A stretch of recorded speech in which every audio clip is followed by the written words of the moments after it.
श्री नरेंद्र मोदी जी, जोरदार तालियों से स्वागत कीजिएगा।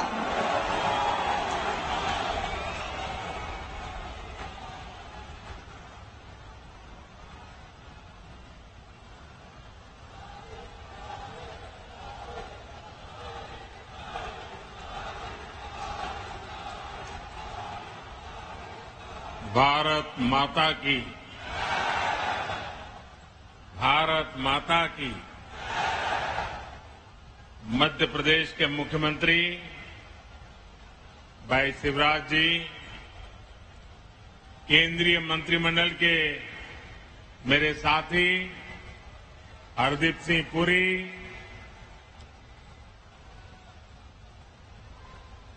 एमपी के अन्य मंत्रीगण, सांसद, विधायक और मेरे प्यारे परिवारजनों,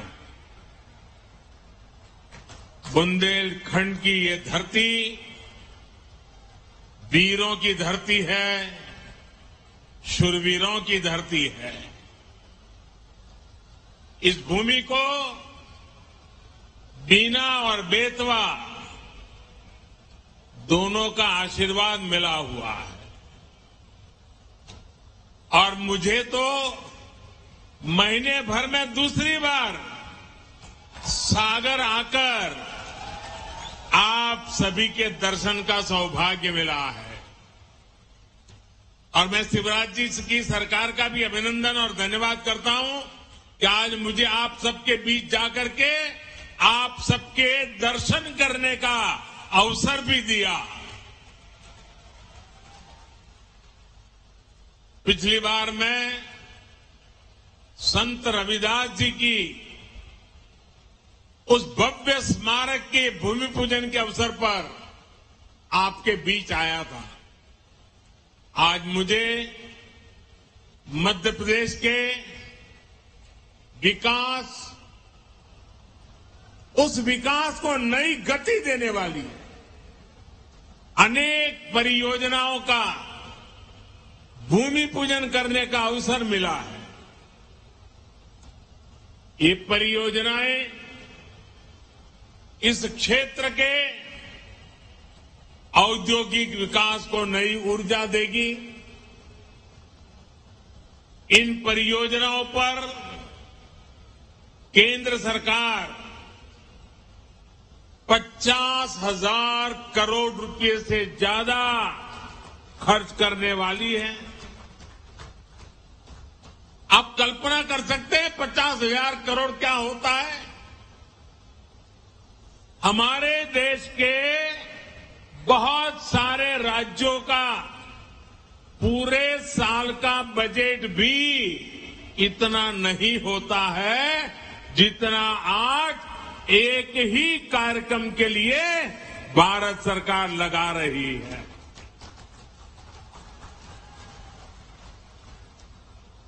ये दिखाता है कि मध्य प्रदेश के लिए हमारे संकल्प कितने बड़े हैं। ये सारे प्रोजेक्ट्स आने वाले समय में मध्य प्रदेश में हजारों हजार युवाओं को रोजगार देंगे। ये परियोजनाएं गरीब और मध्यम वर्गीय परिवारों के सपनों को सच करने वाली है। मैं बिना रिफाइनरी के विस्तारीकरण और अनेक नई सुविधाओं के शिलान्यास के लिए मध्य प्रदेश के कोटि कोटि जनों को बहुत बहुत बधाई देता हूं। साथियों, आजादी के इस अमृत काल में हर देशवासी ने अपने भारत को विकसित बनाने का संकल्प लिया है। इस संकल्प की सिद्धि के लिए ये जरूरी है कि भारत आत्मनिर्भर हो। हमें विदेशों से कम चीजें बाहर से मंगानी पड़े। आज भारत पेट्रोल डीजल तो बाहर से मंगाता ही है, हमें पेट्रोकेमिकल प्रोडक्ट्स के लिए भी दूसरे देशों पर निर्भर रहना पड़ता है। आज जो बिना रिफाइनरी में पेट्रोकेमिकल कॉम्प्लेक्स का शिलान्यास हुआ है, वो भारत को ऐसी चीजों के उत्पादन में आत्मनिर्भर बनाने का काम करेगा।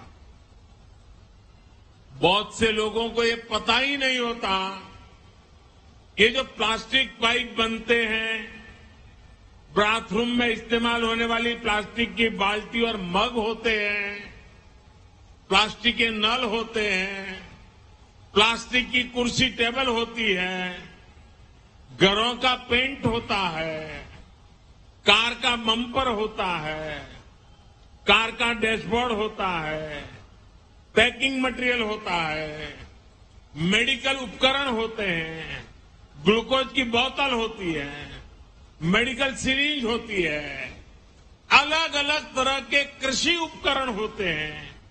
इन सभी में पेट्रोकेमिकल की बहुत बड़ी भूमिका होती है। अब बीना में बनने वाला ये आधुनिक पेट्रोकेमिकल कॉम्प्लेक्स इस पूरे क्षेत्र को विकास की नई ऊंचाई पर ले देगा, ये मैं आपको गारंटी देने आया हूं। इससे यहां नई नई इंडस्ट्री आएगी, यहां के किसानों, यहां के छोटे उद्यमियों को तो मदद मिलेगी ही, सबसे बड़ी बात है मेरे नौजवानों को रोजगार के भी हजारों मौके मिलने वाले हैं। आज के नए भारत में मैन्युफैक्चरिंग सेक्टर का भी कायाकल्प हो रहा है। जैसे जैसे देश की जरूरतें बढ़ रही हैं, देश की जरूरतें बदल रही हैं, मैन्युफैक्चरिंग सेक्टर को भी आधुनिक बनाना उतना ही जरूरी है। इसी सोच के साथ आज यहां इस कार्यक्रम में एमपी के 10 नए इंडस्ट्रियल प्रोजेक्ट पर भी काम शुरू किया गया है। नर्मदापुरम में रिन्यूएबल एनर्जी से जुड़ी मैन्युफैक्चरिंग जोन हो, इंदौर में 2 नए आईटी पार्क्स हो, रतलाम में मेगा इंडस्ट्रियल पार्क हो, ये सभी मध्य प्रदेश की औद्योगिक ताकत को और ज्यादा बढ़ाएंगे। और जब मध्य प्रदेश की औद्योगिक ताकत बढ़ेगी तो इसका लाभ सबको होने वाला है। यहां के नौजवान, यहां के किसान, यहां के छोटे छोटे उद्यमी, सभी की कमाई बढ़ेगी, सभी को ज्यादा से ज्यादा नए अवसर मिलेंगे। मेरे परिवारजनों, किसी भी देश या फिर किसी भी राज्य के विकास के लिए जरूरी है कि पूरी पारदर्शिता से शासन चले, भ्रष्टाचार पर लगाम कसी रहे। यहां मध्य प्रदेश में आज की पीढ़ी को बहुत याद नहीं होगा, लेकिन एक वो भी दिन था जब मध्य प्रदेश की पहचान देश के सबसे खस्ता हाल राज्यों में हुआ करती थी। आजादी के बाद जिन्होंने लंबे समय तक एमपी में राज किया, उन्होंने भ्रष्टाचार और अपराध के सिवाय एमपी को कुछ भी नहीं दिया दोस्तों, कुछ भी नहीं दिया। वो जमाना था एमपी में अपराधियों का ही बोलबाला था।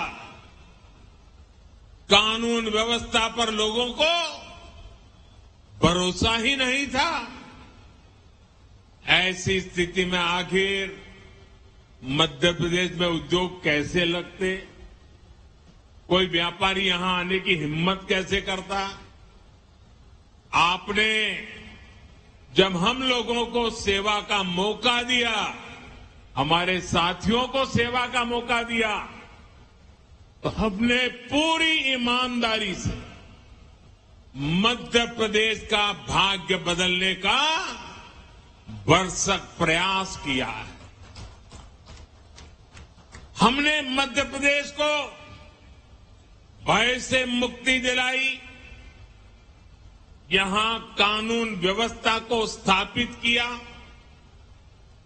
पुरानी पीढ़ी के लोगों को याद होगा कि कैसे कांग्रेस ने इसी बुंदेलखंड को सड़क, बिजली और पानी जैसी सुविधाओं से तरसा कर रख दिया था।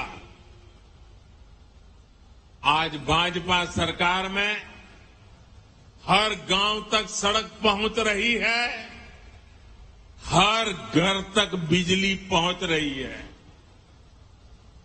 जब यहां कनेक्टिविटी सुधरी है तो उद्योग धंधों के लिए भी एक सानुकूल, पॉजिटिव माहौल बना है।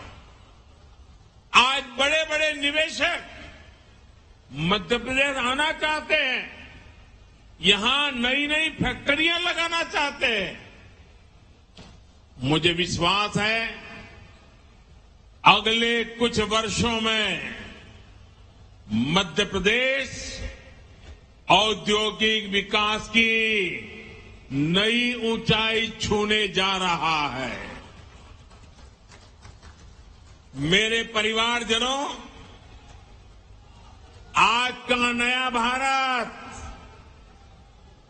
बहुत तेजी से बदल रहा है। आपको याद होगा, लाल किले से मैंने गुलामी की मानसिकता से मुक्ति और सबका प्रयास के संबंध में विस्तार से चर्चा की थी। मुझे आज ये देखकर बहुत गर्व होता है कि भारत ने गुलामी की मानसिकता को पीछे छोड़कर अब स्वतंत्र होने के स्वाभिमान के साथ आगे बढ़ना शुरू कर दिया है। और कोई भी देश जब ऐसा ठान लेता है तो उसका कायाकल्प होना शुरू हो जाता है। अभी अभी आपने इसकी एक तस्वीर G20 समिट के दौरान भी देखी है। गांव गांव के बच्चे की जुबान पर G20 शब्द आत्मविश्वास से गूंज रहा है। दोस्तों, आप सभी ने देखा है कि भारत ने किस तरह G20 का सफल आयोजन किया है। आप मुझे बताइए मेरे दोस्तों, बताएंगे ना? मुझे जवाब देंगे? हाथ ऊपर करके जवाब देंगे? वो पीछे वाले भी जवाब देंगे? सबके सब बोलेंगे? आप मुझे बताइए, G20 की सफलता से आपको गर्व हुआ या नहीं? आपको गर्व हुआ या नहीं? देश को गर्व हुआ कि नहीं हुआ? आपका माथा ऊंचा हुआ कि नहीं है? आपका सीना चौड़ा हुआ कि नहीं हुआ? मेरे प्यारे परिवारजनों, जो आपकी भावना है वो आज पूरे देश की भावना है। ये जो सफल G20 हुआ है, इतनी बड़ी सफलता मिली है, इसका श्रेय किसको जाता है? इसका श्रेय किसको जाता है? इसका श्रेय किसको जाता है? ये किसने कर दिखाया? ये किसने कर दिखाया? जी नहीं, ये मोदी ने नहीं, ये आप सबने किया है। ये आपका सामर्थ्य है। 140 करोड़ भारतवासियों की सफलता है दोस्तों। ये भारत की सामूहिक शक्ति का प्रमाण है। और इस सम्मेलन में हिस्सा लेने के लिए दुनिया भर से विदेशी मेहमान भारत आए थे। वो भी कह रहे थे कि ऐसा आयोजन इसके पहले उन्होंने कभी नहीं देखा। देश के अलग अलग शहरों में भारत ने विदेशी मेहमानों का स्वागत किया, भारत दर्शन कराए। ये विविधताएं देख करके, भारत की विरासत को देख करके, भारत की समृद्धि को देख करके वे बहुत ही प्रभावित थे। हमारे यहां मध्य प्रदेश में भी भोपाल, इंदौर और खजुराहो में भी G20 की बैठकें हुई और उसमें शामिल होकर के जो लोग गए ना, वो आपके गुणगान कर रहे हैं, आपके गीत गा रहे हैं। मैं G20 के सफल आयोजन के लिए यहां जो काम करने का अवसर मिला, इसके लिए आप लोगों का भी हृदय से आभार व्यक्त करता हूं। आप मध्य प्रदेश के सांस्कृतिक, पर्यटन, कृषि और औद्योगिक सामर्थ्य को दुनिया के सामने लाए हैं। इससे पूरे विश्व में मध्य प्रदेश की भी नई छवि निखर कर आई है। मैं शिवराज जी और उनकी पूरी टीम की भी G20 का सफल आयोजन सुनिश्चित करने के लिए प्रशंसा करूंगा। मेरे परिवारजनों, एक तरफ आज का भारत दुनिया को जोड़ने का सामर्थ्य दिखा रहा है। दुनिया के मंचों पर ये हमारा भारत विश्व मित्र के रूप में सामने आ रहा है। वहीं दूसरी तरफ कुछ ऐसे दल भी हैं जो देश को, समाज को विभाजित करने में जुटे हैं। इन्होंने मिलकर के एक इंडी अलायंस बनाया है। इस इंडी अलायंस को कुछ लोग गठबंधन गठबंधन भी कहते हैं। इनका नेता तय नहीं है, नेतृत्व पर भ्रम है, लेकिन इन्होंने पिछले दिनों जो मुंबई में उनकी मीटिंग हुई थी, मुझे लगता है उस मीटिंग में उन्होंने आगे एक गठबंधन गठबंधन कैसे काम करेगा, उसकी नीति और रणनीति बना दी है। उन्होंने अपना एक हिडन एजेंडा भी तय कर लिया है। और ये नीति रणनीति क्या है? ये इंडी अलायंस की नीति है, एक गठबंधन गठबंधन की नीति है, भारत की संस्कृति पर हमला करने की। इंडी अलायंस का निर्णय है, भारतीयों की आस्था पर हमला करो। इंडी अलायंस गठबंधन की नीयत है, भारत को जिस विचारों ने, जिस संस्कारों ने, जिस परंपराओं ने हजारों वर्ष से जोड़ा है, उसे तबाह कर दो।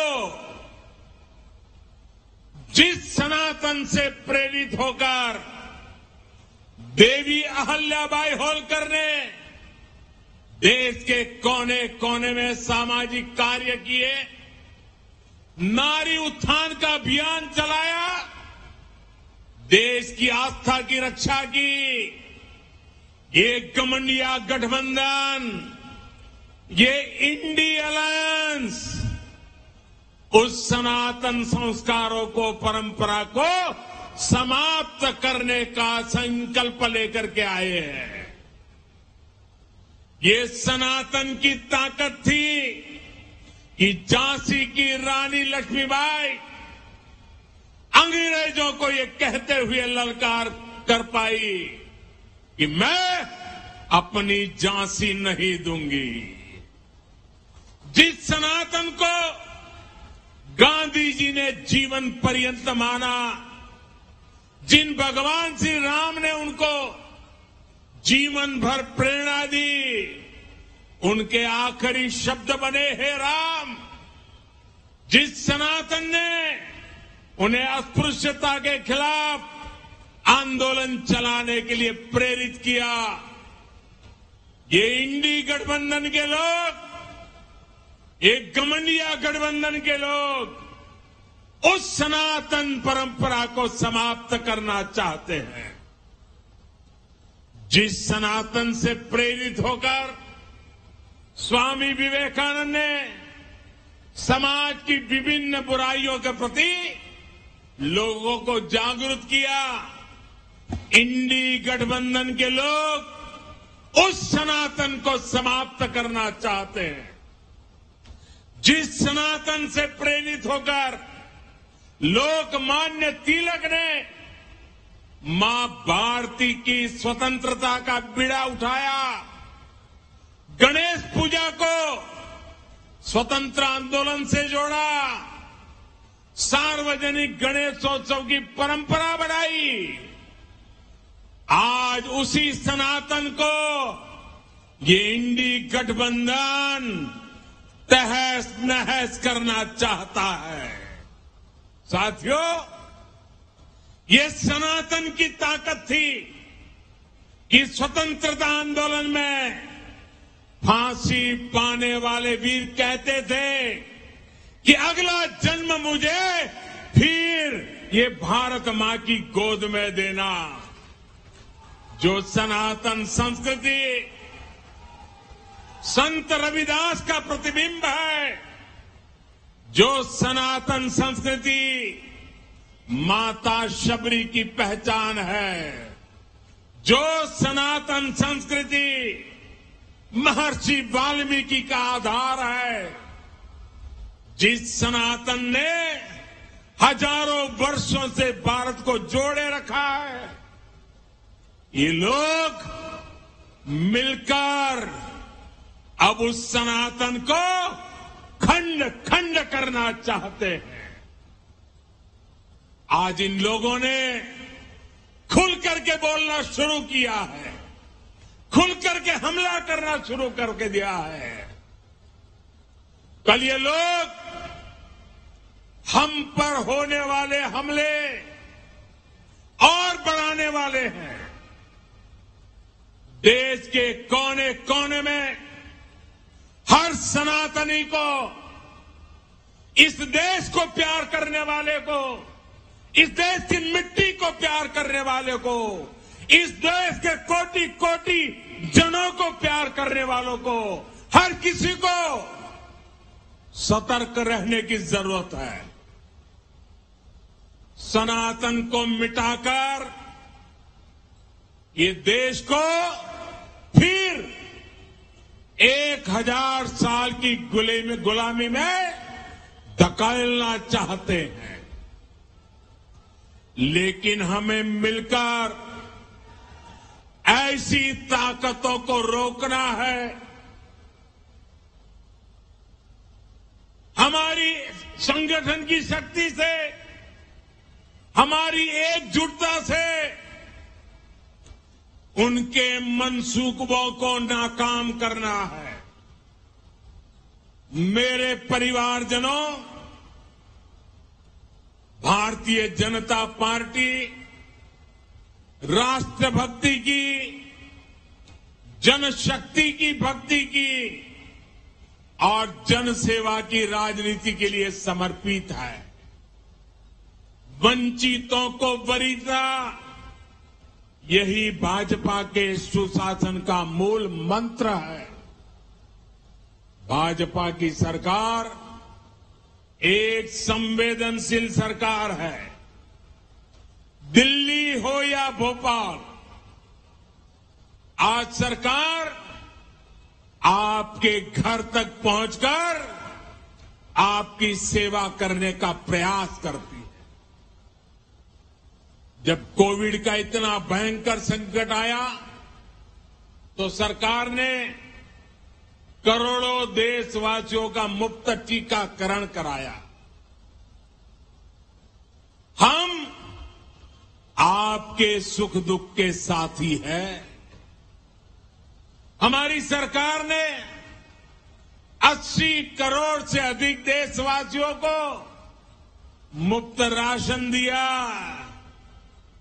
गरीब का घर का चूल्हा जलते रहना चाहिए, गरीब का पेट भूखा नहीं रहना चाहिए। हमारी कोशिश यही थी कि कोई गरीब, दलित, पिछड़े, आदिवासी परिवार की मां को अपना पेट बांधकर सोना न पड़े। वो मां इस बात से ना तड़पे कि मेरा बच्चा भूखा है। इसलिए गरीब के इस बेटे ने गरीब के घर के राशन की चिंता की, गरीब मां की परेशानी की चिंता की, और ये दायित्व आप सबके आशीर्वाद से आज भी मैं निभा रहा हूं। मेरे परिवारजनों, हमारा ये निरंतर प्रयास है कि मध्य प्रदेश विकास की नई बुलंदियों को छुए, मध्य प्रदेश के हर परिवार का जीवन आसान हो, घर घर समृद्धि आए। मोदी की गारंटी का ट्रैक रिकॉर्ड आपके सामने है। उनकी ट्रैक रिकॉर्ड सुनियाद करिए, मेरा ट्रैक रिकॉर्ड देखा करिए। मोदी ने गरीबों को पक्के घर की गारंटी दी थी। आज मध्य प्रदेश में ही 40 लाख से ज्यादा परिवारों को पक्के घर मिल चुके हैं।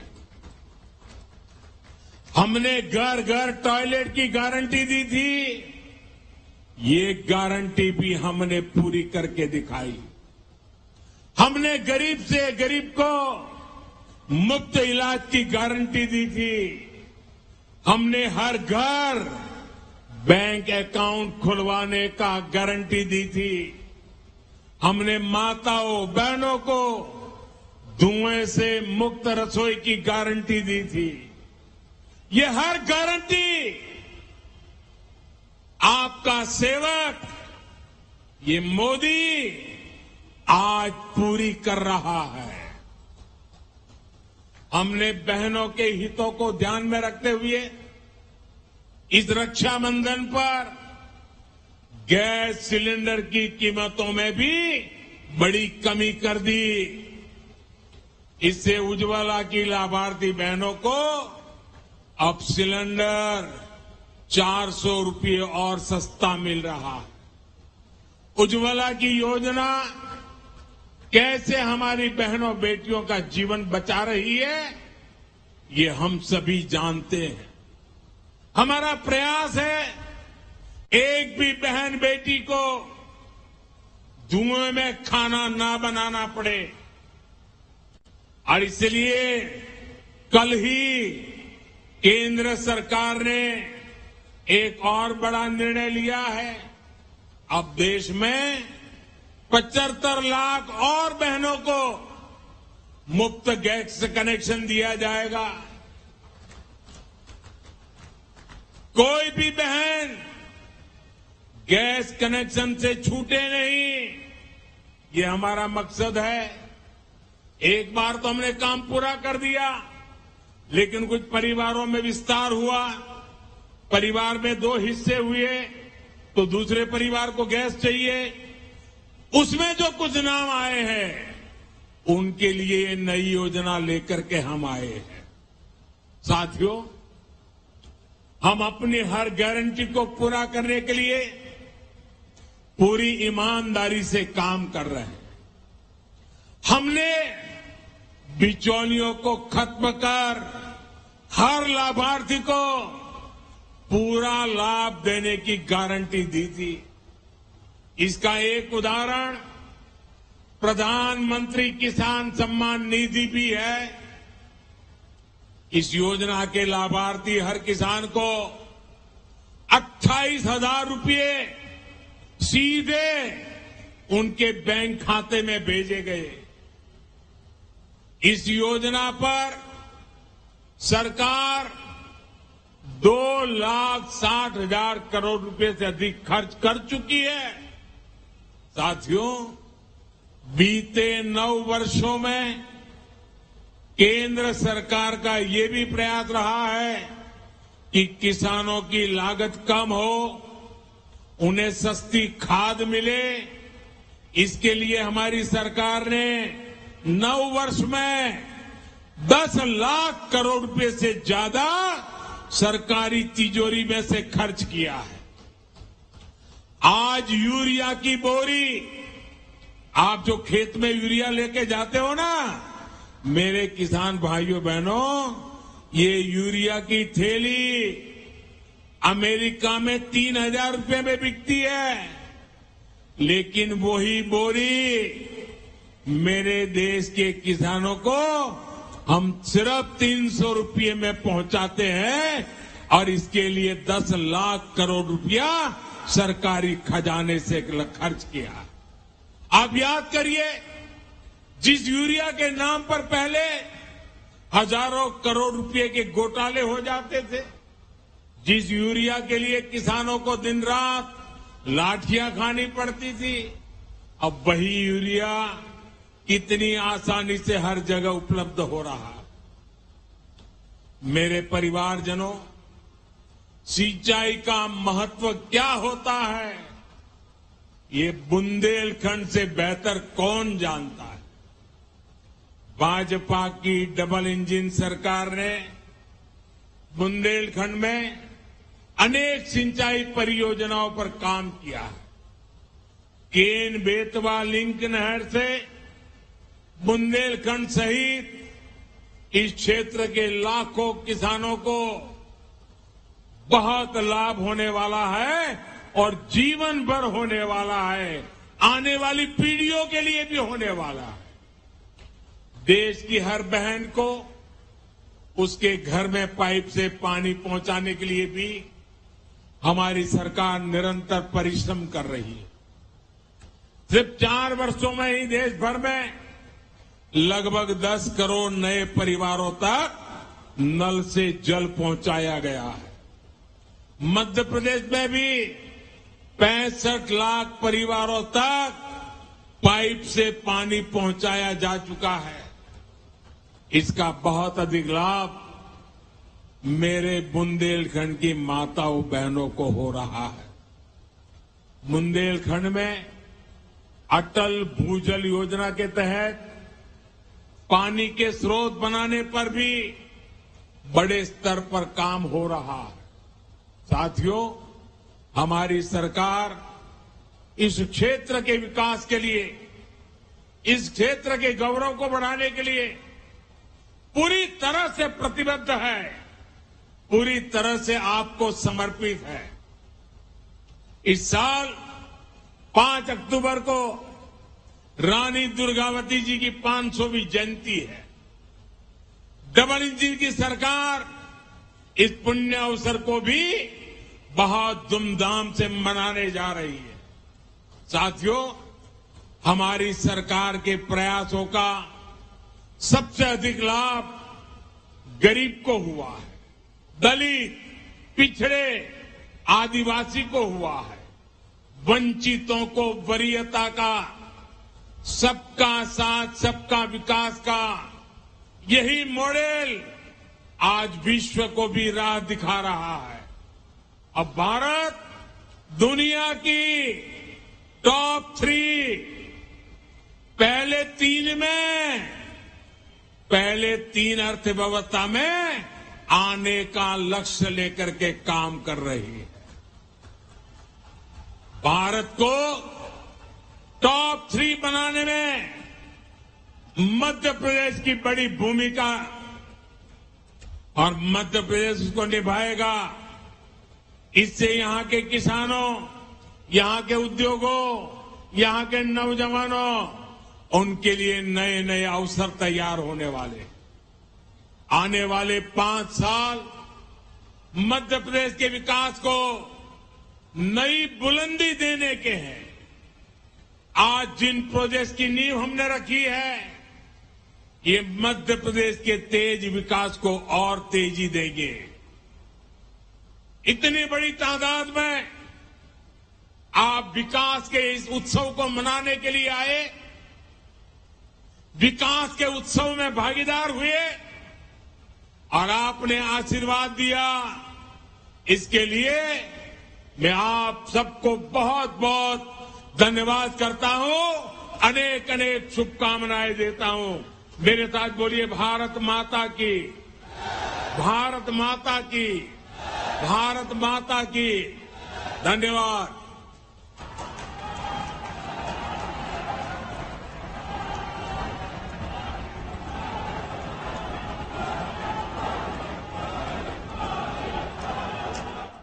धन्यवाद महोदय।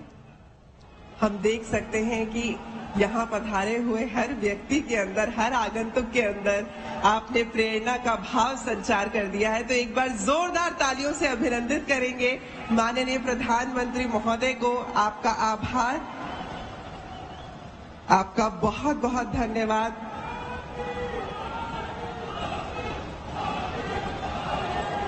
हम बिल्कुल ये कह सकते हैं कि माननीय प्रधानमंत्री महोदय के यहाँ पधारने से हम न केवल कृतार्थ हुए हैं, बल्कि धन्य